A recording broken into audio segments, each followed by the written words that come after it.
Welcome back to Source Not Found, a podcast about the worst versions of your favorite things. I'm Brandon June. And I'm Bo Woodall, the reincarnated Kung Lao. Oh, well, in that case, count me among the acolytes of Shao Kahn. I'm a minion who is devoted to Shang Tsung. Oh, my sweet Ruthie. So for anyone just joining us, we have been talking about Mortal Kombat, the novel from 1995. No, not a novelization of the movie, a novelization of the game based on the characters. For Midway Manufacturing Company, created by John Tobias and Ed Boon. This is a deep, rich narrative, and we recommend anyone just joining us for the first time to go back and listen to part 1 first. But for anyone that just feels like picking up with us now, basically, part 1 covered the story of Kung Lao about 1,500 years ago and his battle against Shang Tsung, a wizard of sorts, an incongruously skull-like wizard. An incongruously skull-like but still sexy wizard who is trying still sexy. Everybody's sexy. Everybody's sexy in this book. Who is trying to break a portal into the outworld to summon his basically demonic overlord, Shao Kahn. And we were Shyamalan'd a little bit. It was written like a hero's journey. We both assumed Kung Lao was our main character in this, and we were going to follow him until the end. And just out of nowhere, his heart done got ripped out of his body. The four-armed, two-legged turtle man Goro ripped Kung Lao's heart out of his body. And so we left at the end of part 1. We found Kung Lao dead, Earth realm, our mother realm, in mortal danger. Keyword mortal. And we are now jumping forward into the present day. We are picking up 1,500 years later. Which is one hell of a jump. Like, that's a hell of a jump. Well, I guess less of a jump from nothing is everywhere and everything is nothing into an actual time and place. That's a very good point. It's a very good point. You're right. It's substantial. And, we just watched or read that Kung Lao, who we thought was our main character, just got absolutely fucking murked by Goro. And now we're starting part 2, and we're jumping right into it with a new character. Yeah, and if the introduction of being in the present day, if having that heading wasn't enough, well, Kano is present day just encapsulated in a human being. Just like Kano is the most 90s 90 bully guy that has ever been put on a page. Whether it's film, book, he is just cliche after cliche after cliche. Peak 90s, a walking assemblage of one-liners and sassy comebacks, tough guy sort of facade, and an artificial infrared eye held in place by a metal faceplate. So we've got cyborg vibes on top of all that. He is also a Japanese-born American. Of 35 years, who has been doing crime for 30 of those years. So yep, we got a nasty 5-year-old on our hands. I like to imagine what he was doing. I know that me being a teacher, trying to think of the crimes I'm familiar with from 5-year-olds, maybe stealing crayons from the group bucket at the table, intentionally pissing your square on the storytime carpet, and just like locking eyes with the teacher as you do it, just letting it rip is like some kind of maybe alpha move. Like biting a classmate. Yeah. I've but that kind of speaks to my privilege, because apparently Kano was out on the street stealing from GIs abroad or something like that, I want to say. It comes up at some point. As a child, he was basically Abu from Aladdin. Like, it was just him taking money and whatever he wanted, really. Yeah, stealing until he got on the radar of the fearsome Black Dragon gang. Correct. Took him in and sort of shepherded him into his full flowering into a proper criminal. Right. His specialties are mercenary, extortionist, bully for hire, and member of the gang. He also doesn't like to end verbs with G. It all ends in an apostrophe. Everything's yammering or thinking. There's no thinking. That's true. Or yammering. And don't forget to be a misogynist. Yep. Which of these crimes do you think got him deported from both the U.S. and Japan? Because, yes, apparently you can get deported from your own country. That's a new one for me. Nope, got nothing.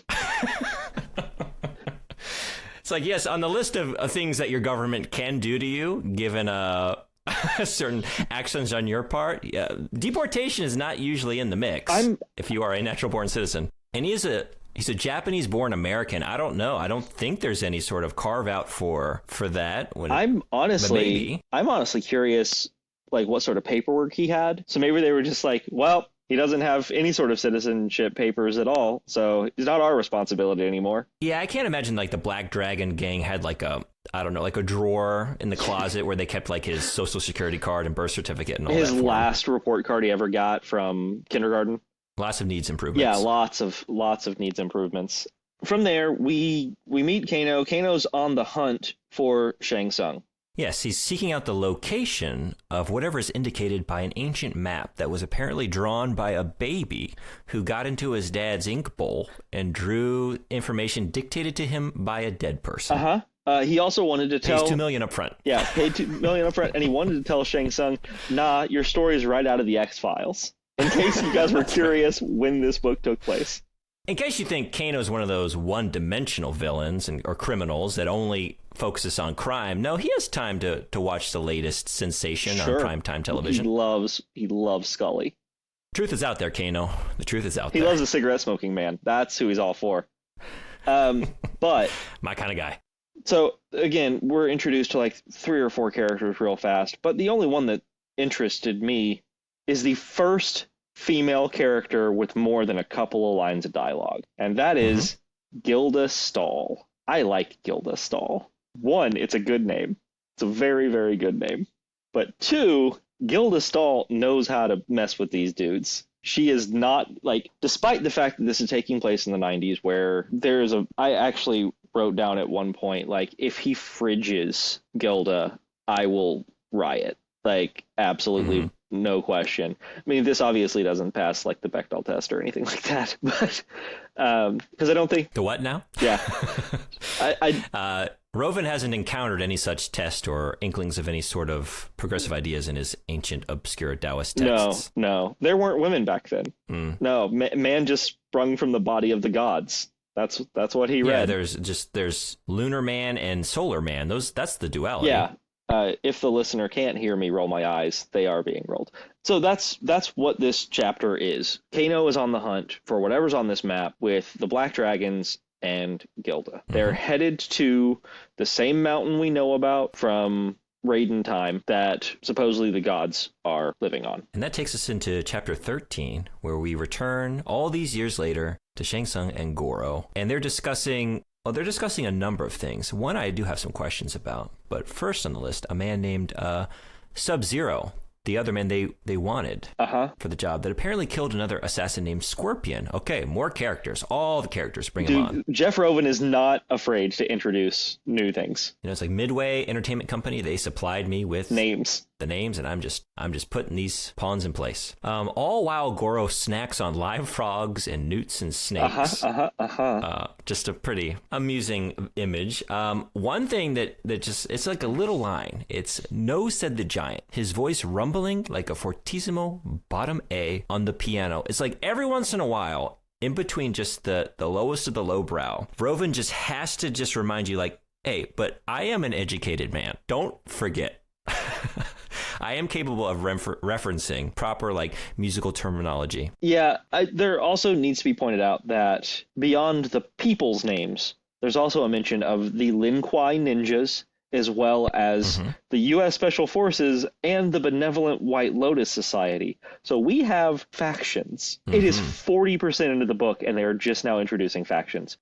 And so in this scene, we now have Shang Tsung and Goro. They're the same age, having been the constant winners of Mortal Kombat. A tournament now held once every generation, as opposed to every year, in order to better align with the time frame of Outworld. So this is where my question is, like, we're doing it once a generation now? Like, where's the urgency? 1,600 years ago, Shao Kahn was pissed that it was taking more than 13 years to take down Kung Lao. And now here we are at the turn of the millennium. We're still not done. And he's apparently cool with, like, this leisurely, let's just do it once every human lifetime. So do you think they did that so they can farm better souls? I'm just like, what has been going on in the interim? Like, with Kung Lao out of the picture, with Goro on deck, how is this shit not done? Yeah, my only thought is that because they had, like, by doing it every generation, they are getting the strongest of souls for that generation, as opposed to getting kind of dinky ones every year. But again, Jeff doesn't talk about this, so we're expected to be fine with to better align with the time frame of Outworld explanation. Yes. That's supposed to cover it. So I guess let's just, something with the time got tricky. They couldn't seem to handle the time zone difference between our realms. It's easier if we just do it once a generation. And it seems like they're not just bringing Shao Kahn over.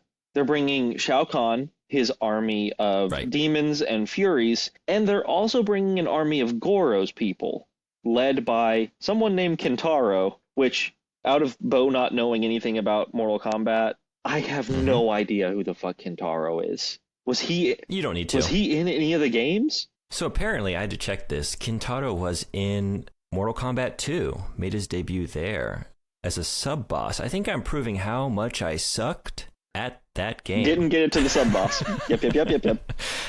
Maybe if I saw it in play, I would remember that encounter. But off the top of my head, I don't remember Kintaro. All right, so that's what they're doing. They're trying to bring through an army, and apparently Shang Tsung has just been twiddling his fucking thumbs for 1,300 years. Just hanging out on his island, doing magical stuff, being young, living it up. So then we get to... You know he's throwing some bangers on that island. I mean, he's only working once a generation. What is he doing in the interim? You know what he's doing? He's working on that bone throne. That's right. He needs more pandas. He needs more whale blubber. Yeah. And when he's not working on the bone throne, he's working on the bone throne. On the bone throne. Yeah. So then we return back to the descendant of Kung Lao, priest of the temple, and the small shepherd boy, Chin. All right, I did notice one thing here. One, we have a new Kung Lao. It has been over 100 generations, and they've kept this Kung Lao name. Yeah, I guess I shouldn't say not just a descendant of Kung Lao. Kung Lao, in his own right. Different guy, a lot less stubborn. Super intense, super cool. A Kung Lao for the new generation, for present day. A Kung Lao for the people. Also, I can never read the name Chin. I'm sorry, just Chin is Japanese for penis. Cool. Rovin being a Sinophile, I can't expect he knows or recognizes that, but just something that I just need to bring to your attention. Awesome. I'm real glad I read penis a whole bunch. Little shepherd penis. We get no time with new Kung Lao before Kano comes. Nothing. Before Kano comes a knockin'. Yeah. Like, it genuinely made me second guess who was the main character of this book. I continue to second guess beyond this scene. Yeah. In fact, I'm here at on the other side of having read the book. I'm still not completely sure, but we'll get to that. Yeah. So apparently Kung Lao's super into linguistics, completely can speak English to all the people that show up, no problem. He also knows Cantonese and Mandarin, wrote that down. This whole thing goes back to Kano looking for the village that the original Kung Lao came from. Come to find out, that's what new Kung Lao's village used to be called. Surprise, surprise. And so, on the other side of the barrel of the gun, they agree to guide Kano to his sought-after prize. Yes, there's a small condition. They're going to straight up murk a kid. I should say, on the other side of the barrel of the gun is... a child. Chin. They are threatening to murder a child. In case we are curious who the bad guys are. Well, Kano started his crime career at 5, so he probably doesn't think anything of it, right? Like, I know 5-year-olds are capable of some shit. So they find all of this stuff, they threaten the kid, and now we maybe meet our main character. He's definitely up for consideration. So chapter 15 finds us... Liu Kang. Meeting Liu Kang. And I think these are going to be the two contenders going forward, like Kung Lao and Liu Kang. It's a matter of, are they just we have a shared protagonist situation? We seem to have equal helpings of each here, at least from the reincarnated Kung Lao going forward, right? They do mention that Liu Kang is mentored by Kung Lao, but Liu Kang left the temple to be more active as, I guess, a vigilante? Right, working with the White Lotus. Lotus Society or whatever, yeah. And becoming westernized. I mean, we start out in his dream. Towering skyscrapers glowing in the sunset, just like looking at this fractal-like mass of people, and then a single bolt of lightning tearing through the cloudy sky, faster, larger, longer-lived than any of the people had ever seen. It rolls through the deep stone and steel valleys of the city, and just rends it asunder. Then the wave all of that rises. Yeah, all of that beautiful writing turns to turning brick to dust and steel girders to Twizzlers. I'm so glad. That is you just knew where I was heading, and you got there a little faster. I was really just setting the stage for steel girders to Twizzlers. God damn it. Why? But that was my segue there. It's like, we have Liu Kang, the son of a poor farmer in rural China. We have a description focalized through him. And the description that you decide to land on is, look like Twizzlers. Yeah, it looks like Twizzlers. He turned those beans into Twizzlers. He has, right, he's been working as a vigilante or whatever. He's been in the U.S. and somewhere along the line, he just developed a hankering for Twizzlers. Now he sees them everywhere. So yeah, we get our lovely Twizzler-laden introduction to Liu Kang. Apparently he is undercover looking for Kano, and through looking for Kano, also looking for Shang Tsung. Apparently it is international knowledge, at least the White Lotus Society and the U.S. Special Forces, that Shang Tsung is bad news. There's some shady stuff happening on Shinamura Island. He's also lying there in his tent with the other members of his group, thinking about the agent who has successfully infiltrated Kano's group, U.S. Special Operative Sonya Blade. Sonya Blade is Gilda. Love it, love it. Spoiler alert. Well, wait, no. Are you just assuming that because we've only met one other female character, that this other female character has to be that other one female character? You know, the only other female character we've met died in 480 AD, so I'm pretty sure. That is the reveal in the next chapter, which is a chapter basically composed of that reveal and a lot of banter, and not much else. Kano and his crew, they bring the banter. Yeah. So from there, we return to Shang Tsung, now freaking out to Ruthe that Raiden is once again back to influencing events and reaching out to potential allies. They discuss a mysterious ally who lives like the ascetic's life in the mountains, who may have the ability to stop the White Lotus, who they've realized are following behind Kano and his group. And this man might be the most badass we've seen yet.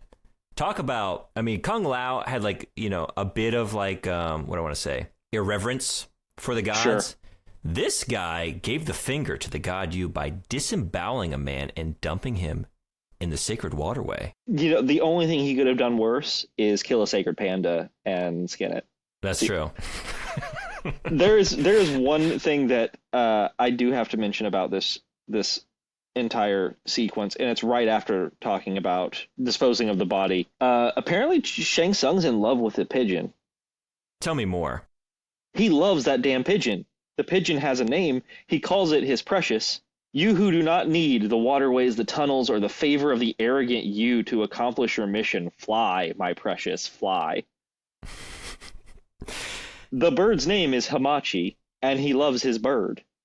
Like a Tesla level love of this bird. Yeah. He's been spending a lot of time isolated on his little island, and things are getting weird. He loves that bird. He loves Hamachi. More than he loved his wife and adopted children, in fact. So much so that he can remember his bird, but he cannot remember his kids. I forget the face of my lineage, but I could never forget that luscious beak of yours. Yeah, those beautiful black pearl eyes. But the message is going to the one person that they believe can stop the White Lotus Society in their tracks. And then we have an entire chapter that just gives the full backstory of Sub-Zero, and none of it matters because we've already heard it all from Shang Tsung in the chapter before. Well, you say that, but there's just so much gold in chapter 18. I don't even know where to begin. I think probably we have to start with just the description of where he lives. Oh, the cave is lovely. Yeah. Not just any cave. He dwelt in a cave 200 feet up the face of a cliff by the sea. The mouth of his home was barely wide enough to accommodate a slender adult and was accessible only by climbing the sheer wall of rock, a feat that was impossible for most adults and daunting even to the few arachnids and marsupials that tried it. Now, I want to highlight once again this description of a feat that was impossible for most adults.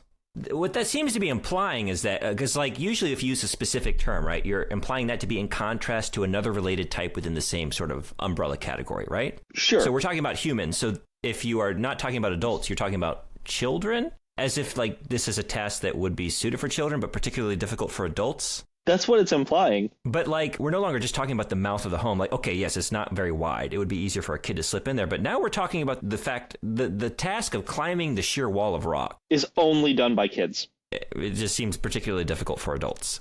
I just want to clarify something here. Are you saying that Sub-Zero lives in a fucking Babysitter's Club treehouse?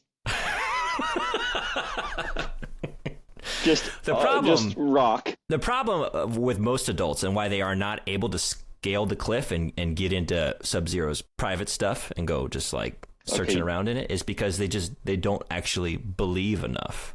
You know, they don't believe in the fairies. They can't fly. That's going to come into play very hard a little bit later on. So it's like eating food with the Lost Boys and Hook situation, right? Like once you believe that the food's on the table, you can food fight with it. But until you do, you can't climb a rock to your special clubhouse with Sub-Zero, man. You don't even know the rocks are there.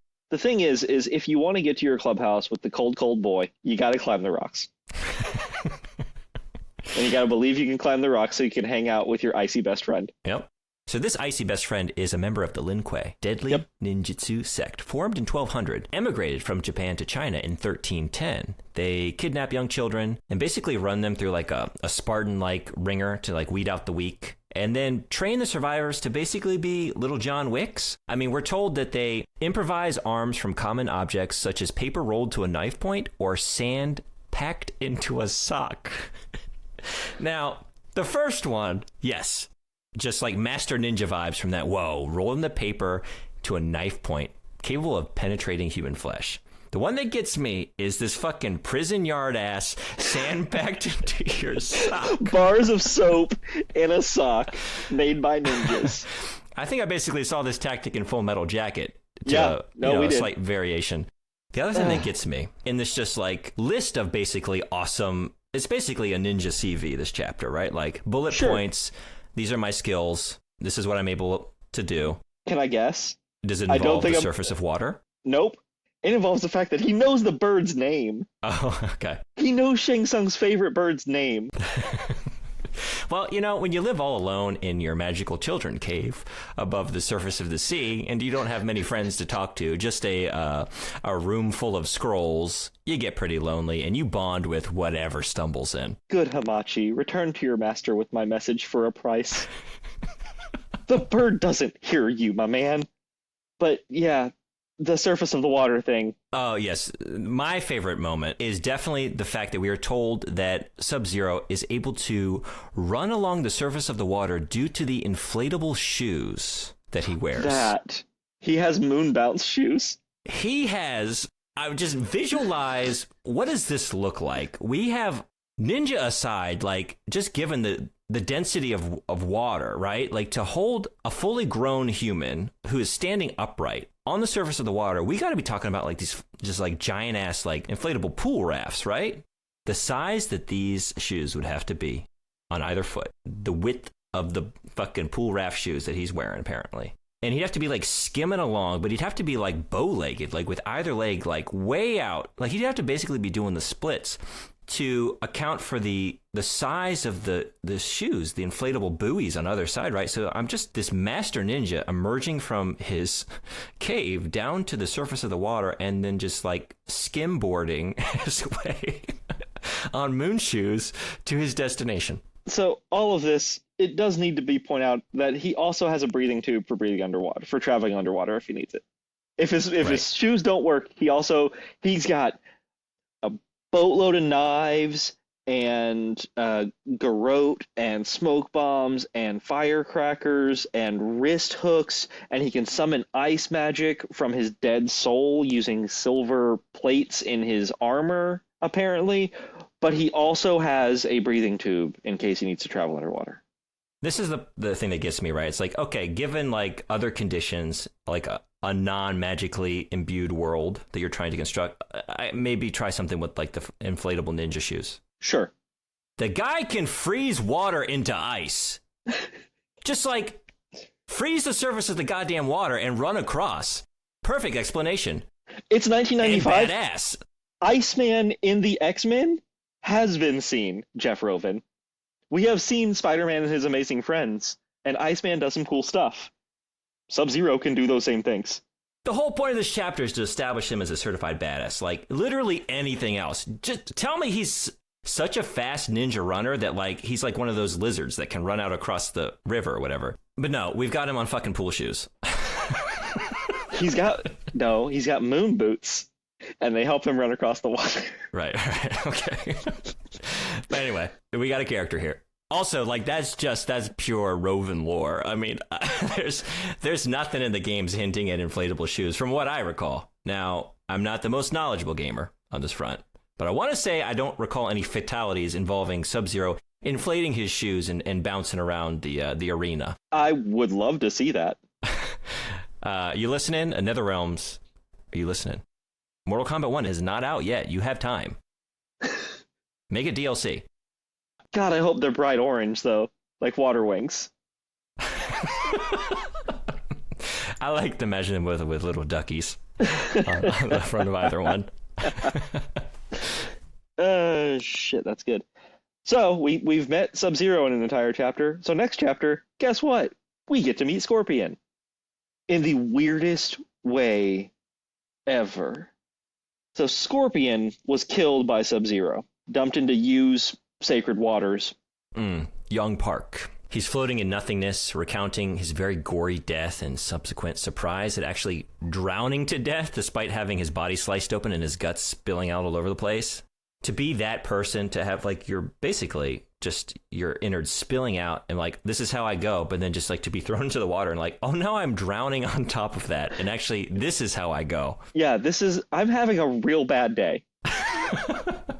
He's having a real rough go of it. But going through, he's recounting his entire existence, basically, and how much, one, he hates Sub-Zero, but he also is aware that he died, and he's remembering his wife and his son, Sui. And suddenly, he is face-to-face with...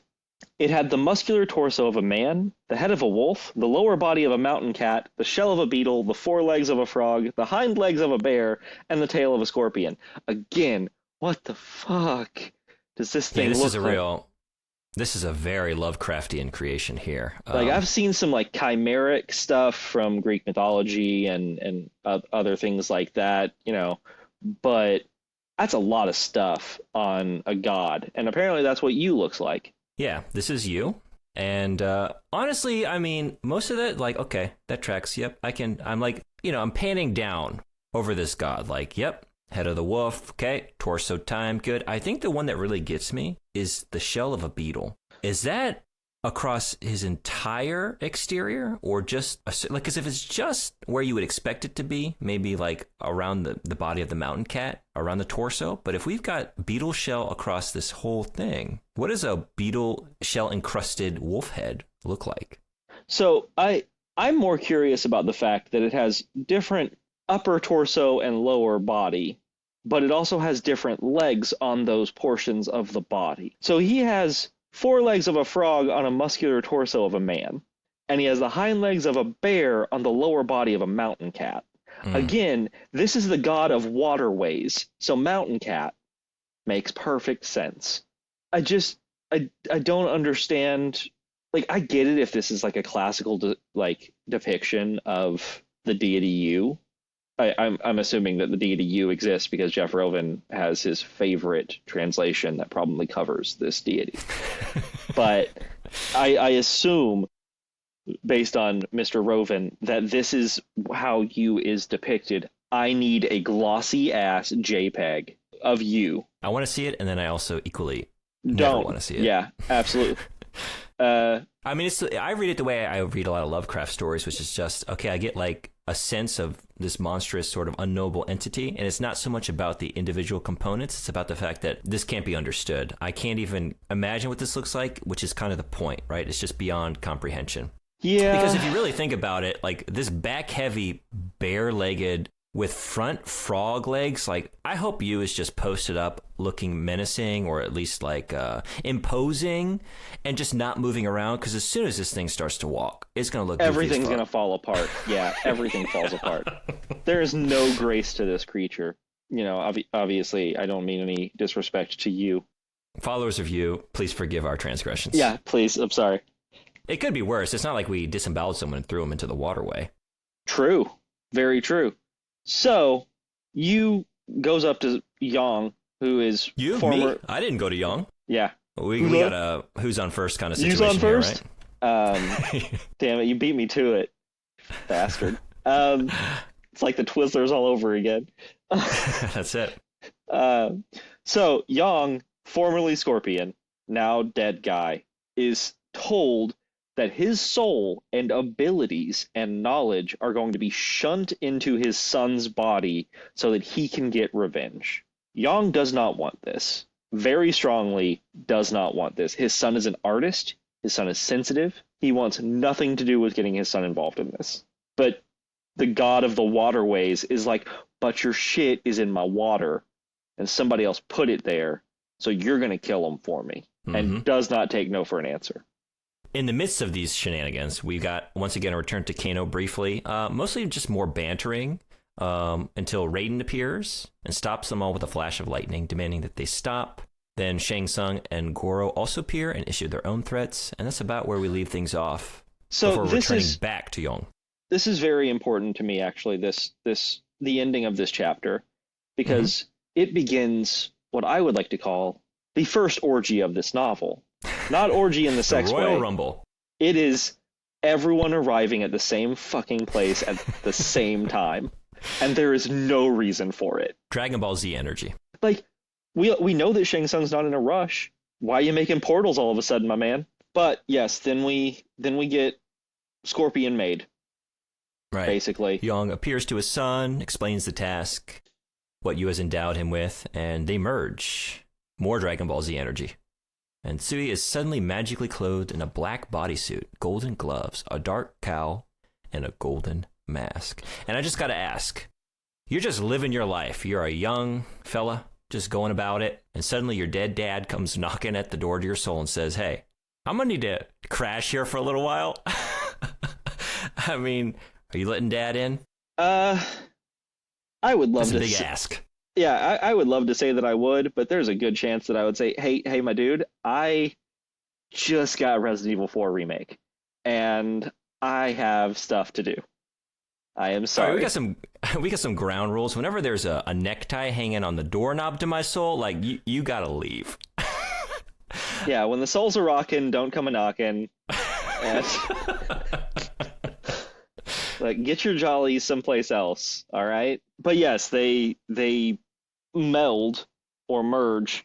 And something that I wanted to mention, and in my limited experience with Mortal Kombat, Jeff Rovin has turned me on my head. I never would have put Scorpion as the good guy. He's a fireman, devil boy, who the only time I've seen him in TikToks or memes, he normally has a skull underneath his mask. That's normally a bad guy sign. But instead, the badass ice dude is, God save me, cold-hearted, and Scorpion is the good guy. I actually appreciate that, right? It's like, okay, I really the like Shang Tsung it, villain yeah. is exactly who you would think he is based on his description, but now we've got an inverse of that, right? Like a playing with that trope of like, oh, what you would expect given this like description and these characteristics, actually. Well, so this is actually the mirror opposite counterpart of Shang Tsung, which I like very much. Like, Shang Tsung is this reincarnated devil regent for Shao Kahn, where Scorpion is now a reincarnated warrior for the god of waterways. One is fighting for desecration, and the other is fighting because of the desecration done to them. Which would be great if, they came at each other, but that's a Kung Lao and Liu Kang thing. But the characterization, I didn't expect myself to like a whole bunch about this novel as an adult reading it, but I really, really like the characterization of Scorpion. I agree. I think the soul melding between father and son, while yes, in reality, like thinking about it as a real living human being is like, man, that's gonna suck for him, huh? But looking at it from a characterization perspective, the dad doesn't want this at all. He is very literally like a peaceful, desecrated warrior kind of thing. And the son just wants his dad to rest. Because that's what this is all about, right? Right. By killing Sub-Zero, they are erasing the desecration done to use waterways, so now Scorpion could then rest. So this is basically just like, this is like a Fast and Furious movie. It's all about family. It is, and that has the most like innate sort of dramatic stakes, right? Everything else is sort of like tacked on, and you have to like do a lot of legwork as the reader to try and like breathe life into this assemblage of characters that you don't have a whole lot to work with. And most of them are two-dimensional. Right. This is, for me at least, this is the first character where the backstory and description of how the character kind of comes to be, I actually give a shit about. Mm-hmm. I agree with that. And also just, he's fucking cool. Yeah. Yeah. That's how I follow up your very deep, introspective, thoughtful analysis of Scorpion, just being like, and you know, he can shoot a stinging barb out of his hand, right? It's not just a barb. And that's what fucking kind of threw me, because, you know, everybody knows the social cultural osmosis of the get over here, and the harpoon comes out of his hand and he grabs the dude, and I don't know what it does, but it's a thing that happens. But it's not a thing. It is a fishing instrument. You gives them magic based on fishermen. He is not using tools of a ninja. He is using the tools of a fisherman. That is waterways. That is fucking cool. It is. This was easily, without a doubt, my favorite part of the book. From that, we are right back into the Royal Rumble. And now this one, I have notes. This one has serious cartoon energy. I think particularly, so the battle of Raiden and Goro, when Raiden zaps Goro and he literally says yow, like cartoon style, like woof, or what do I want to say, maybe like Tom got his ass lit on fire by Jerry and he's just like, you know, racing through the house. Yeah. I would just like to point out in this case something we haven't really seen yet, and it's that Shang Tsung is a sassy bitch. And I love it. He says at one point to Raiden, after Goro says, "Do not move yet, Thunder God," Shang Tsung goes, "Yeah, let's savor this moment, why don't we? This has been a long time coming, and frankly, I wish it could have been postponed a little bit longer." And later, Raiden gets pissed and says, "Shao Kahn will destroy you," and Shang Tsung just says, "Sour grapes." Are you fucking kidding me? I did not sour grapes. I did not expect Shang Tsung to have sass, but that's why this entire chapter is just cartoonish, incredibly cartoonish. Well, and if that wasn't cartoony enough, we've got Goro basically grand slamming Raiden by flinging him into the air and using a fallen tree trunk like a baseball bat to just knock him out of the park. I mean, this is a wild ass brawl. Hey, but don't worry, because Raiden uses capital letter move sets, the old torpedo and throw combination. Capital T torpedo and capital T throw combination. Right. Nobody else has a move set. Nobody else has a move set. Well, he is a god. Gotta grant him that, right? He then makes the mistake of firing a bolt at Shang Tsung, who laughs and explains that is exactly what he needed to complete his spell. And he makes, oh my god, he makes a Kung Kano smoke baby. This is just wild. Kano Lao, right? So it's a smoky humanoid shape, has one flame red eye and one normal one, has a rippling gray countenance. The face was definitely Kano's, while the wispy robed form was more Kung Lao than the criminal. I also just love the, talk about sassy, like this line. "What did you do?" Schneider asked. Shang Tsung replies, "I simply did some basic mathematics. One mind of Kano, if I may use that term to describe what's in his head, plus one mind of Kung Lao equals one devoted follower of Shang Tsung, with the knowledge of how to find the amulet." Sassy. Sassy bitch. He is a sassy bitch. I am, you know what? Nothing is everything, and so is Shang Tsung being a sassy bitch. Shang Tsung is my everything. And Hamachi is his everything. Yes, Hamachi the pigeon also. So the stakes here are like Shang Tsung is basically holding these two together, and if he is interfered with, he will allow the smoke to dissipate, at which point Kano's soul goes straight to the outworld, dragging Kung Lao with it, and that means Shao Kahn now has enough souls to break through. Yeah. That's the plan. Though we do need to point out that by the end of the chapter, Shang Tsung says, "You know what, Raiden? You did go against me, so hey, go ahead and call your boy on the other end of that radio, and go ahead and put a bullet in old Penis's head. Goodbye, Chin Chin." Goodbye, Chin Chin. Liu Kang shows up to save Chin Chin, basically, but Raiden beats him to it, blows the whole place up with a lightning bolt, and with that lightning bolt also hits Liu Kang. Yeah, we do get like a flashback of young Liu Kang. There's like an attempt to sort of establish something with him, right? Like at home in Hunan. The sneaky game he used to play with his older brother Chow, like remembering his parents' death from the plague, his brother's disappearance. But again, it's just like there's just not enough there with him. It's like both Liu Kang and Kung Lao are sort of trying to merge into the same lane here, right? The slightly stoic warrior. Liu Kang is just a little more current with his references and a little more like witty, like a little sassier. But like the fact that Kung Lao is like this linguistic scholar and speaks English so well makes him even more interchangeable. Yeah. So this begins with the explosion and the saving of Chin Chin, begins the continuation of honestly a 100-page orgy of combat and stupidity.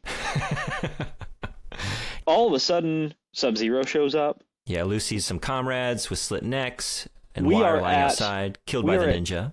Over 70% through this book, and they introduce a new fucking ninja.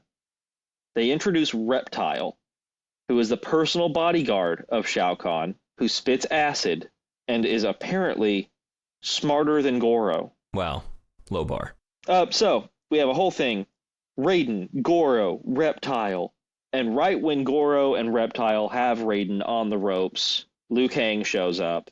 And then, not even a page later, Sub-Zero shows up. And then, not even a page later, Scorpion shows up. They're just about all here. Sonya's found out for being who she is. She's talking to Shang Tsung.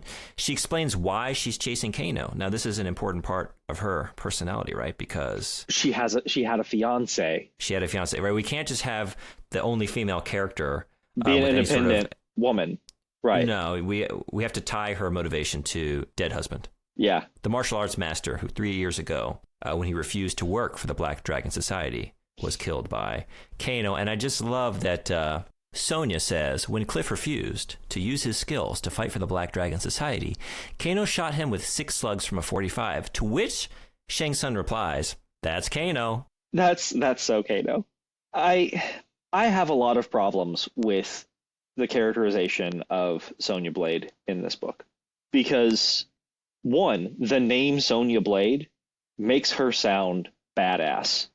And when it is Sonya Blade fighting, when she is in capital K combat, she is badass.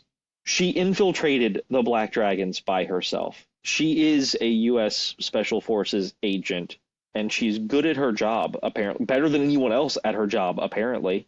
But they constantly undermine her as a character. Her former fiance was the person who apparently taught her how to fight. So it's not like, she took it upon herself to learn martial arts. And we see here in just a second, they damsel in distress her. Mm-hmm. This is the point where I said, okay, so they kidnap and damsel the only woman in this entire book. Are you fucking kidding me? If they fridge her, I revolt. So, right, I mean, after Sung, basically vaporizes Wu and Schneider, he says Sonya has earned a special honor and vanishes with her. And this leaves Goro and Reptile to just, hang out, spit acid all over the place, and take care of Raiden. So this next chapter, chapter 29, which continues the battle, we're still here with Goro. For whatever reason, this stuck out to me. Goro's red eyes moved like little machines, just like some weird descriptions. I don't know what that means. Like what kinds of machines and why? Micro machines. Micro machines, right? Yeah. To mimic his micro brain, apparently. Exactly. That's so Raiden proceeds to get his ass just torn apart by Goro and Reptile. He's about to get a face full of acid when, once again, arriving at a timely moment, Liu Kang dives in and intervenes. And they go a little bit longer, and then with an icy blast, Sub-Zero here we arrives. have another introduction. Nick of time, Sub-Zero saunters in, freezes him. I mean, how many times in a row can you have like another challenge dramatically intervene at a pivotal moment? I said before, like WWE energy, but this is like the Undertaker like appearing from behind. You know, the lights go out, they come back on, Undertaker's there. Then it's like the drop, the musical drop, and like someone's coming down the walkway. It's just again and again and again. There's a level of Deus Ex Machina on Deus Ex Machina. Like, people say that certain jokes are like, you put a hat on a hat sort of thing. This is a stack of hats, a whole bunch of hats. It's just over and over again, and it doesn't stop with these chapters. The rest of the book, anytime there is combat, anytime there is any fight, the solution is, oh, well, we'll just throw somebody else in there. And then we'll just throw somebody else in there. Goro's red eyes moved like little machines. Jeff Rovin's eyes moved like little god machines. Yes. A god machine making a god machine made of god machines. Dance puppets. Dance for me. Kano Kung go to get the amulet that we have heard so much about. And seen very little of, actually. It was hidden away right at the outset of the book all those years ago. And Kano Kung take the amulet and Dipset out. Not even a full page and a half for that entire chapter until we're back to the Royal fucking Rumble. Well, we couldn't spend too much time away because we might, if we did, we might miss Scorpion. The introduction of yet another character. And it's Scorpion's here. And he enters like, oh, does it look like a fair fight to you? It is now, sort of thing. And you're like, God, really? Another great one-liner here. Calm yourself, Goro, said Sub-Zero. What is your name, boy? I am Scorpion, said the youth. Sub-Zero snickered. I've eaten scorpion and had scorpion soup. I can't say I cared for either. Now, tarantula stew, at which he trails off. The fact that he just felt the need to tack that on. For what? Are you trying to sound like a badass? The tarantula's dead. It's not like you're like, oh yeah, I just shove... You're not pulling a Goro here and just eating venomous lizards and they're harmless spiders. Yeah. All it does is make you sound gross, bro. That sounds just rancid. You could have been like, I've had to eat a scorpion before, but I really like tonkatsu. Big fan. Right. It could have been anything. He's like, he starts going towards the one-liner, right? It's like, I've eaten scorpion, and I'm about to eat your ass, right? Or something of the like, right? Or I'm about to devenom you. But he just veers off into another direction. Speaking of food, tarantula stew. Yeah. That's some good eating. He does that a couple. Sub-Zero has a couple of lines that it's like Jeff was trying to be clever, but they're also so fucking stilted. Like, I said it was time, Sub-Zero, turn around and face me. The ninja's head turned around, and the rest of his body followed a moment later. I've turned, he said. I'm facing you. Once again, cartoon energy out the ass. This is... All we need is a boing to just like match the rest of them turning honestly, around. It would not have surprised me if at like the end of a chapter an anvil hit one of them and knocked someone out of the fight. Raft shoes brought to you by Acme, the Acme Corporation. Just so much gold here, but one other thing I have to bring up. So we basically have like Sub-Zero, he throws a smoke and a tear gas bomb, and the baddies all escape, right? Yeah, everybody dips out, basically. Yeah.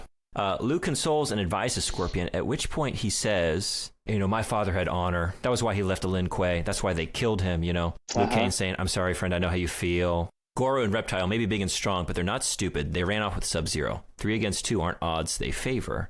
Scorpion asks, how did they get away so fast? At which Liu Kang says, perhaps Sub-Zero didn't. A ninja with his experience can dig a ditch in seconds and pull the soil in over him. You could search for hours and never see the breathing tube. That's for underwater use only. It said so in his description. Also, just once again, like the skimming along the surface of the water, if you take 5 seconds and start actually thinking about what this looks like in practice. So in the time that he deploys his smoke bomb or whatever, right? In mere seconds, he digs the ditch, gets down in the ditch, and pulls the soil over him, and also like fiddles with his breathing tube. How is Sub-Zero digging this ditch? Because I imagine he's down on all fours, just like kicking with his back legs like a dog. This is the only way I can imagine him accomplishing this task in mere seconds. There is no way that a ninja outside of, like, if you took the smoke from the smoke bomb away, they would look so dumb. So dumb. I like, and just imagine, like, he had to try a few, like, in the past, it's never gone always completely well, right? He's been a little behind. Maybe he, like, you know, dug into some, like, particularly rocky soil. Like, oh, it's a little firmer down here than I imagined. We don't just have loose topsoil. Smoke dissipates, his challenger just like turns to the side, and he's probably always got that moment, like it would be if you, I don't know, like walked in on someone masturbating, or like even like if you walk in on if you watch a dog and lock eyes with your pet as they're defecating in the yard, they just have that moment like of shame. Just the idea of Sub-Zero looking up and he's halfway got a ditch dug and he just goes, "Occupado."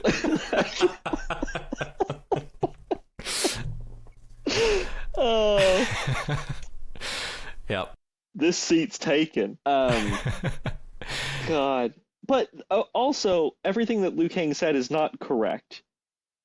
Goro and Reptile may be dumb, maybe big and strong, but they're not stupid. They ran off with Sub-Zero.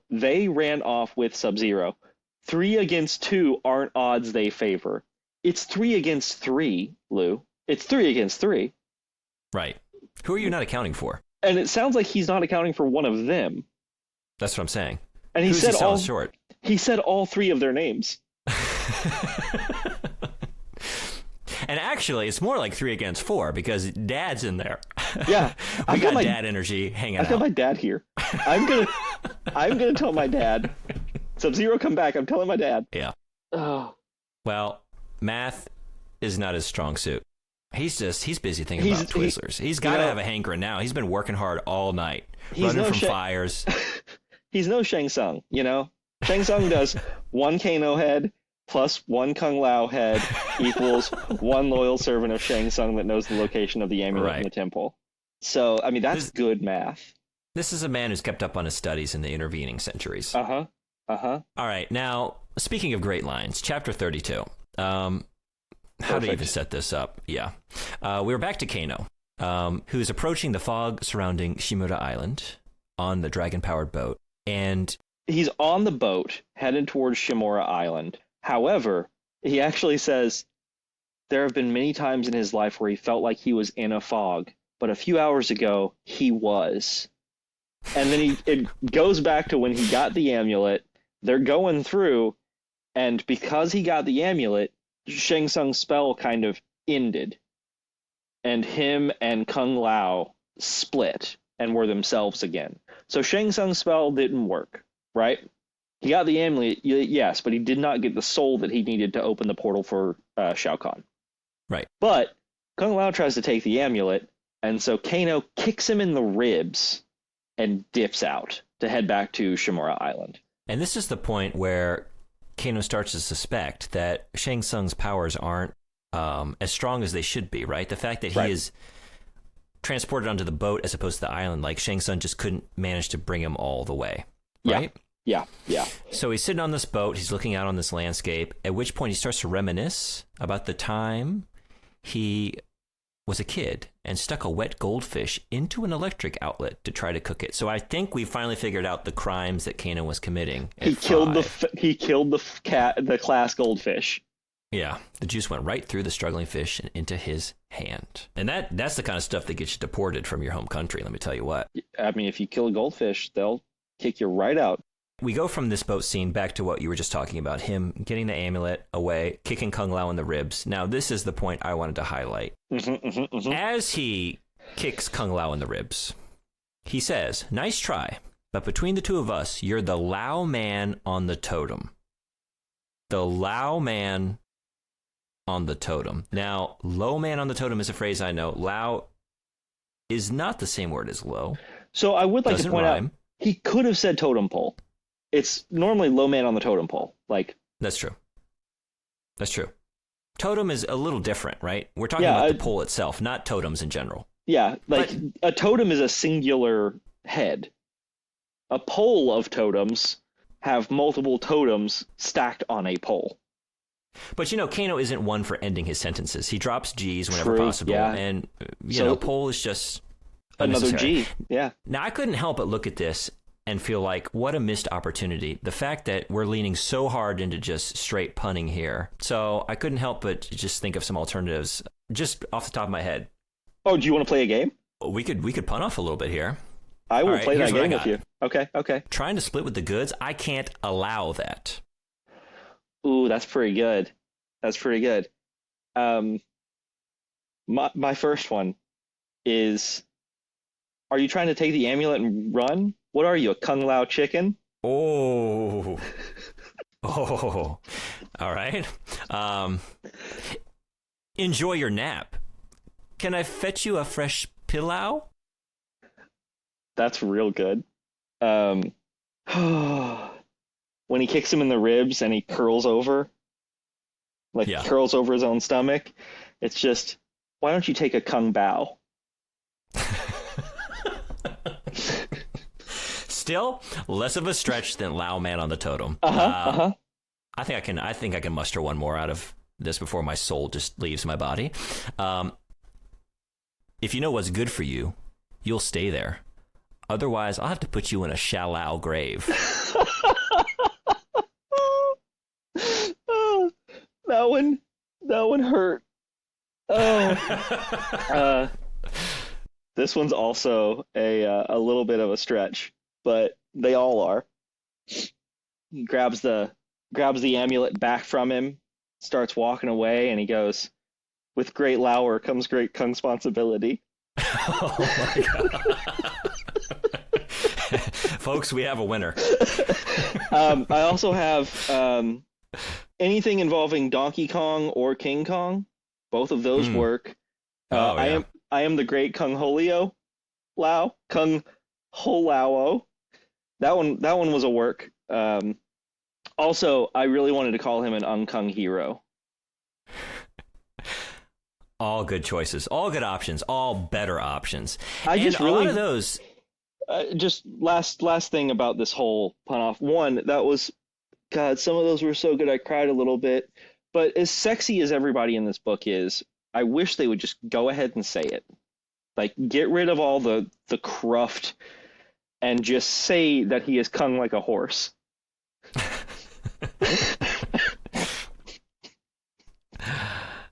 Got to save something for the sequel.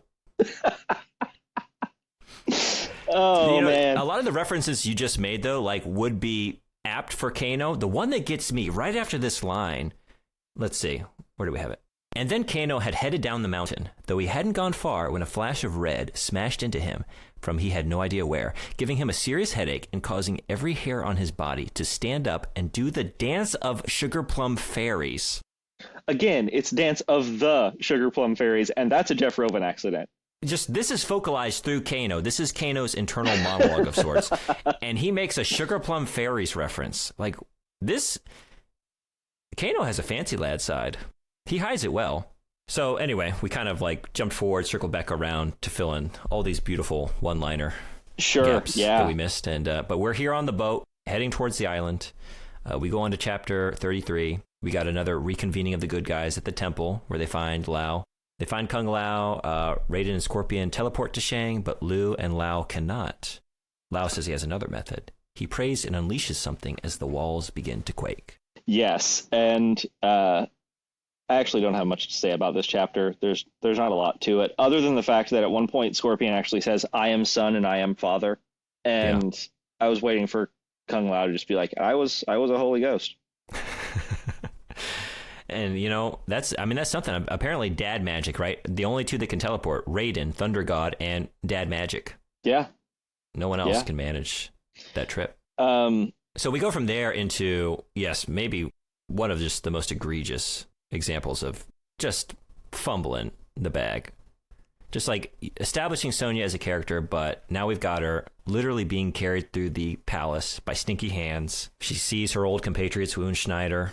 They have left this mortal coil, and she's taken to robed and hooded figures who are painting a mural with their blood and brought before Priest Baraka, a devilish, serpentine, and grinning figure. Over 80% through this book, and a new character is introduced. Right, and I guess this is another one for fans. Look, we managed to shoehorn Baraka in to this like priest role. He's about to sacrifice this damsel in distress. Oh, don't forget they have to mention the beautiful white pigeon that's right there by the sacrifice.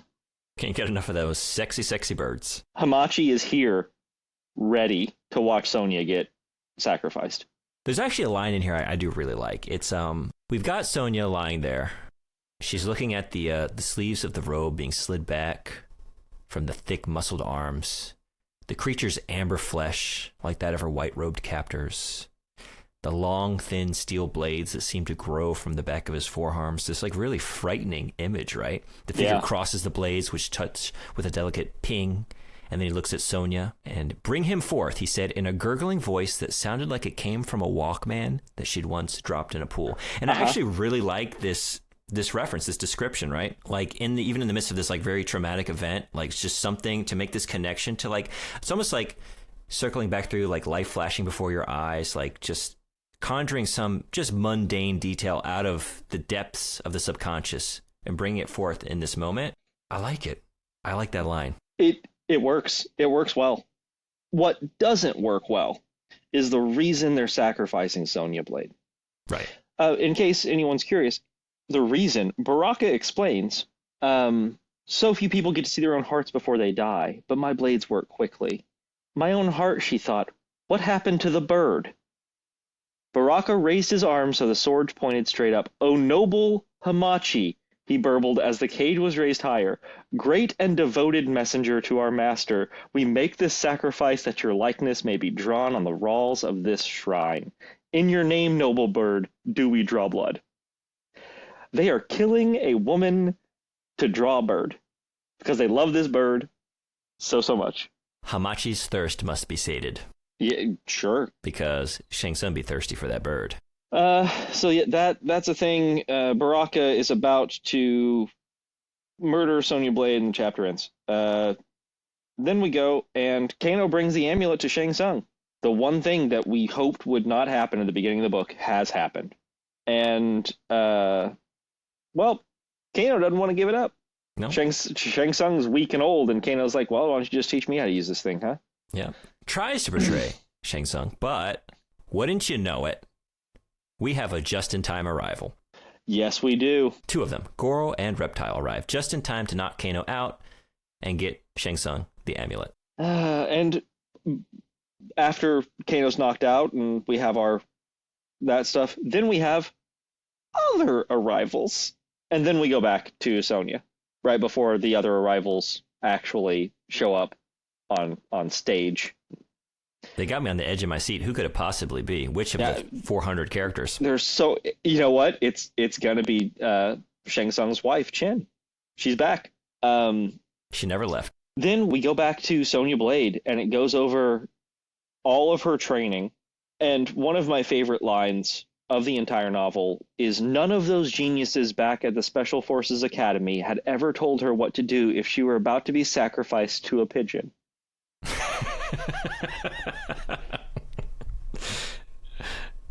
They said they trained me for every contingency. They lied. I had one note about this chapter other than that line, and that is Sonya Blade murdered the bird. Hamachi is dead. Similarly, I just have awesome leg maneuvers. Yeah. Now there is so she squeezes the consciousness out of Baraka with her legs, but then hops up and uses his bladed arm to fight off the rest of the horde. So this is another one of those funny images of like, okay, so yeah, we've just got her like holding Baraka out in front of herself, just swinging his arm. You know, it's very close to your quit hitting yourself sort of scenario. Yeah. Like it's quit stabbing your own horde. Quit stabbing your own horde. Oh my God, what is that? Where it's a sword fight and he gets unarmed, but he grabs the other person. Oh, it's in Pirates of the Caribbean. He grabs two swords and he holds somebody else's arm and just like knocks all the swords away and stuff. Right. That's what she's doing. She's stop hitting yourself with somebody else's arm. And it works. She fends them off and rushes off to find Kano. We are going to exact our vengeance here sooner than later, I think. So we go from there to chapter 37, where everyone is finally assembled. They're assembled here at the palace. They're issuing threats back and forth. Shang Tsung says he's going to bring 25,000 warriors from Outworld. He fires up the amulet and nothing happens. Nothing Then happens. a fog descends and out burst Kung Lao and Liu Kang. Just in time, yet again. Because of dualities. Because of dualities. Yes. Maybe best line of the book, right? The priest, Goro shouted. How is this possible? Dualities, Kung Lao said. Cue the Slipknot sound drop. I push my fingers into my eyes. Metaphorically. Man. Almost literally. That's duality for you. That was one of the most cringy moments of the entire book for me. There is one moment that is cringier, and we will be getting to it shortly. So from there, we have Shang Tsung and Kano staggering into Shang Tsung's inner sanctum. They find the demon Ruthe, and he's a malformed, diseased, like slightly transformed version of himself. So the magical ring has been broken by Sonya Blade, used her foot to just disturb the ring, breaking the magic. And she has also disposed of the bird. Hamachi, rest in peace. Should we like sing an aria? No, we're not singing an aria to Hamachi. I think just animality would be fine. That would suffice. Beastia. Wait, no. Now that was what Shang Tsung was doing beforehand. We've gone from bestiality to animality. I think it's animality, right? Do I have that right? Fuck, I don't know. They went a little buck wild. That's right. I think it was like I'm Mortal genuinely Kombat 3. not joking about my lack of knowledge when it comes to Mortal Kombat. We had like the fatalities, and then it was just like, let's just start. We had like animalities. I think there was babality where they turned There into were babies. Friendships. I have seen a friendship one. Yeah. We went a little crazy there. A little. That was Mortal Kombat's Baroque period. Yeah, sure. Just, let's try it. Let's just ornament this with as much as we can. So you basically just said it. They showed up. Just Sonya says that Hamachi's dead, and Shang Tsung is very, very upset. Kung Lao shows up, and he says that he only wants the amulet, and he will dip out. He will not destroy Shang Tsung. I would like to point out that Shang Tsung is still the Shang Tsung who adopted Kung Lao as a child. Still hasn't recognized that name after over 100 generations. And this is an interesting thing that a lot of villains do in a lot of things, where they're like, well, I can't use the amulet, so I'm going to have the good guy use the amulet to do the bad thing. Right? So he makes a deal with Kung Lao, basically. Yeah, you can have the amulet, you just have to open the portal. Mm-hmm. And so Kung Lao does the thing. Shang Tsung gives him the words you have to use. And a wall of fire shows up, and Shang Tsung's super stoked because, hey, he did his thing. Shao Kahn will be so pleased. But then the flames change, and so do the expressions of Ruthe and Shang Tsung. All of a sudden, we have a Jumanji situation on our hands, ladies and gentlemen. All the Outworld people are getting sucked back in. Yeah, we zoom back outdoors, where it's just the free-for-all. Raiden, Liu Kang, Goro, everyone and all the denizens of the palace, they're all duking it out. This is the big, armies crashing against each other scene. And everyone just started to get sucked through the portal. I'm imagining like Bruce Campbell being pulled out of the cabin into the vortex, into time. I was expecting the end of Jumanji. Yeah. That's how and basically this is all happening, and Raiden and Liu Kang are confused, and that's the entire chapter. What could have possibly done this? But Kung Lao, he recited the prayer, the chant, right? What was it called? It was just Shang Tsung's prayer. Yeah. So this is the second cringiest thing that's ever happened, because he took something directly from Star Trek. He reversed the polarities. He spoke the prayer backwards. Right. So Shang Tsung basically is screaming, demanding, how did this just happen? How did you reverse my spell like this? To which Kung Lao responds, I said it backwards, bro. Yeah, I did it backwards. I was going to do trickery. I know Pig Latin because I love languages, so I was going to do that, but instead I just spoke it back. That's how spells work, right?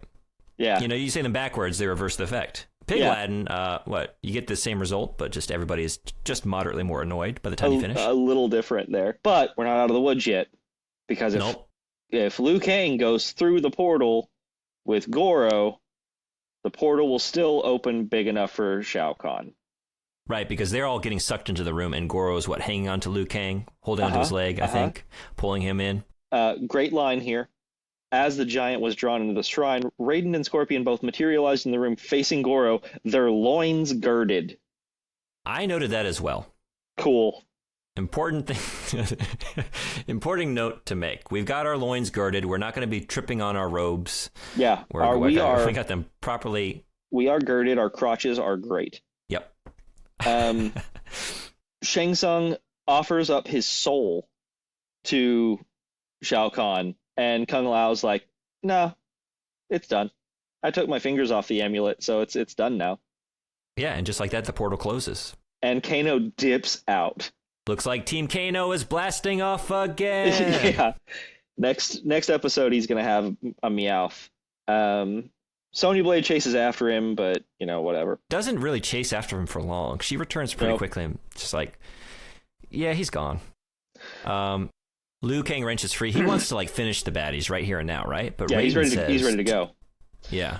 Raiden says to do so would make them no better than Shang Tsung or Shao Kahn. And just again, it's it was like the motivation behind Kung Lao's supposed reciting of Shang Tsung's prayer, right? It's I couldn't allow any life to be extinguished, even this demon root thing, right? Sure. It's all of a sudden we've been attending this event called Mortal Kombat for hundreds of years. He's been stealing souls for over 100 generations now. And yeah, we're involved in this. There are high stakes, but suddenly we've got a sense of morality about this, and we're not willing to cross this line. Not this one. We couldn't possibly finish things right here and now, even though we will ostensibly be attending not too long from now to just go through this all again, and it is sort of required. Yeah, in fact, it's not just that it's required. They are all seemingly looking forward to it. Right. It's kind of like Goku, oh, I love a challenge. I'm going to let you reach your final form just so I can fight you later on. So this entire chapter is basically all of them saying, well, everybody lives. So Shang Tsung's still here, right? He's hanging around on this side of the portal. So Liu Kang, like we said, is just throwing a fit, right? This man is crazy, Raiden. He'll only try this again. Shang Tsung responds, "You're wrong again, lad. I will not try this again. I've learned a great deal about my enemies, and I will most definitely not try this again. The next time we meet, all of us, it will be in a more traditional way," at which Liu Kang threw a series of high punches and uppercuts at the air in front of Shang Tsung, causing the wizard to step back. And I just love this image of Liu Kang standing there, just chopping the air like fucking Mac from It's Always Sunny, just doing the... Yeah, he just shadow boxes. Shadow boxes saying, "Yeah, I got you, boy. Yeah, I'm coming for you. Hold me back, bro. Hold me back, Raiden. Hold me back." All of that happens, and everybody gets away. Everybody leaves. Everybody does their thing. But then we get to the second to last chapter of the book. Mm-hmm. I'm going to break this down real fast, real easy. Everybody goes back to Woohoo, which apparently is the name of Kung Lao's village now. Mm-hmm. Everybody goes back. Proper heroes welcome. Animal bones thrown like confetti. Yeah, in some places they throw the skin and viscera. Yummy, said Sonya. But the important parts are Kung Lao is happy to be back. Chin Chin is happy to be back. And Raiden asks Chin Chin to be the new disciple of the Order of Light. And then we get someone showed up as a new shepherd because Chin Chin's no longer going to be a shepherd. Right. We got a vacancy here. We got a vacancy, and Sonya hints to Scorpion that that's probably going to be Sub-Zero. It's such a weird. It's just weird. It's a TV show ending. It's the end of a season. It's the end of a season of TV. So we got a newcomer to town. Where did you come from? Well, I came from this other village. I'll be your shepherd. But we haven't seen this person before. Is it Sub-Zero? But I don't know. It's just the whole thing felt sort of half baked to me. It was incredibly. It wasn't even quarter baked. We don't even have all the ingredients here. Yeah. We didn't even need the dough. We're missing the Kung flour. Oh shit. I hate myself. Then Chin Chin meets the black-robed beggar that used to hang out with Kung Lao and Kung Lao's dad, who we know is Raiden. But this is the cringiest part of the entire book. The amulet has no power. It was in you all along. Right. So Chin Chin's basically saying like, "Oh, I wish I could use the amulet to do good things." And in which the beggar literally taps himself on the chest over his heart, as if this wasn't hokey enough. The power was in here all along. The power was the friendships we made along the way. Like, fuck, man. Come on. And then we get to the end of the book. Thank God. Finally. Well, before we do. Oh, yeah. We also have Chin Chin receiving a paper, just like at the beginning of the book. We cycle back around to where we began. And wouldn't you know it, he can read the characters. The hero's journey starts anew. Yep. And then the beggar disappears in a flash of lightning. So then we get to the last chapter being a postscript going back to the villain, just like a fucking TV show. Yeah, this to me had like a Marvel post-credit sequence energy to it. Yeah, like, very obviously, much.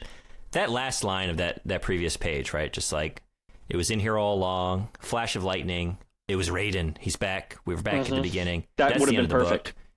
Cue the credits, and then after the fact, like, back at the, the baddie's lair. The last chapter is Ruth A's back in the Outworld talking to Shao Kahn. And Shao Kahn's like, hey, guess what? I'm coming to the next Mortal Kombat. I'll do this fucking shit myself. I'll do it myself because I can't trust Shang Tsung anymore. And I am very much looking forward to a Mortal Kombat where I can take part and steal some souls. Yeah, after what, like 1,500 years and some change, like dicking around, I think I'm finally ready to get serious. Yeah, apparently. And that's where it ends. And I would like to point something out. There was never a Mortal Kombat in Part 2. You could argue there wasn't really much of a Mortal Kombat period. We zipped through. We saw less than one Mortal Kombat fight when Goro absolutely murked the original Kung Lao. Right. It like talked about them all in passing, and we just saw Kung Lao's death. And really just his death scene. I would have been happy with Scorpion's story and then just a bracket-style Mortal Kombat series of fights. It would have been more cohesive than some of the things that happened. Yeah. Well, Jeff Rovin decided in lieu of a bracket, let's just throw all the names into the same bracket and just do it all at once, several times. Every name on the bracket is actually every name on every part of the bracket because they all fucking show up every goddamn time.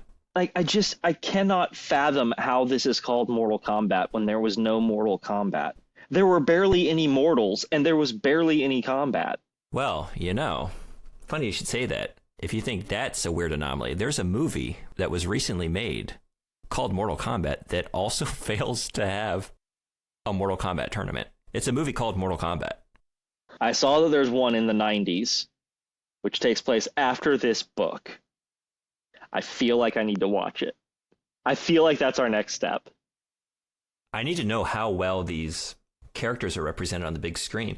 I mean, it's not like there's a lot there to draw upon. Do we potentially have a situation where there are better developed characters in the movie as opposed to the novel? Because there's not much here. I have to be curious about that. I mean, I think that's next. I mean, I guess there are only two characters that are well developed in this entire, three characters well developed in this book, and three is real pushing it. And that's Kung Lao, Shang Tsung, and Scorpion. And honestly, I find Shang Tsung to be the most interesting character in the whole thing. Like his sassy nature, just like he's got more dimension to his personality than just about anybody else, and it was just always pretty fun when he showed up, Yeah. I mean, he's depicted as this like long white beard, long white hair, looks like a skeleton man sort of thing, but he acts like the best friend in a romantic comedy. You're right. Serious rom-com supporting best friend energy. In fact, usually there's like a weird quirk about the best friend to help them like stand out in this sea. And in this case, he's a former tax collector and now he's a mass murdering alchemist. And he's into bird stuff. And he loves bird stuff. So all that said, final thoughts. What do you think? Can you recommend this book to any degree? I recommend it for the bird stuff and for Scorpion.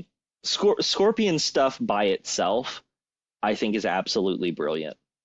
If that was a novella, it would be pretty highly rated for me, I think. Yeah. There's just so much movie magic garbage in the book. Yeah. Like there's so much fun you can have with fiction that doesn't rely on cinematic tropes. And this book relies so heavily on cinematic tropes. And the most fun I had reading it was when it backed away from those tropes and actually embraced the mortality of it all, for lack of a better word. Yeah. And there are a lot of interesting ideas throughout, you know? But it's like he's throwing a bunch of stuff at the wall to see what will stick, right? He's got his pasta in the pot, it's boiling, but it's like, all right, you have some decent noodles in here, but for whatever reason you decided to boil it in toilet water. So it's like even when it sticks, it's like it's leaving a little bit of nasty residue on your wall. It's leaving a film. Like you don't want to eat it, really. This is pasta water that would leave a ring around your bathtub. Yeah, I got to be honest. I don't know. Like, there was some fun to be had, but it's like it's a bunch of half measures. Like, he didn't fully go into like dumb fun, over the top. It's a little too measured. I do kind of like the most perfectly middle brow like tone, right? It's like I've got deep religious texts I'm drawing from, as well as like 90s movie references. Yeah. I just feel like it doesn't go far enough in either direction to really do a whole lot of memorable stuff. There's like so many fun ideas at play. It's just a little too short, right? Like we just needed more. We needed more Mortal Kombat. Time. Yeah. Yeah. We needed some Mortal Kombat. You know. I genuinely think we did not need part 1. I think it, yeah. Or like maybe just a couple chapters, right? In fact, that is a better prologue than sort of Taoist creation myths, right? Sure. Just like give us a bit of Kung Lao, the original.